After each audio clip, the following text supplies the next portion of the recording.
কোচবিহার ভারত অন্তর্গত পশ্চিমবঙ্গের এক অন্যতম শান্তিপূর্ণ জেলা। এখানে মানুষ শুরু থেকেই শান্তি ও সম্প্রীতি নিয়ে বসবাস করে আসছে,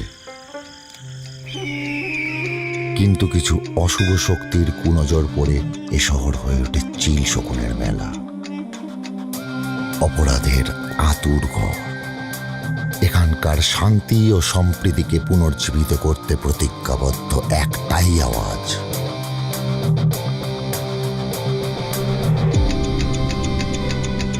कृष्णाय वासुदेवाय हरे परमात्मने प्रणत क्लेश नाशाय गोविंदाय नमो नमः।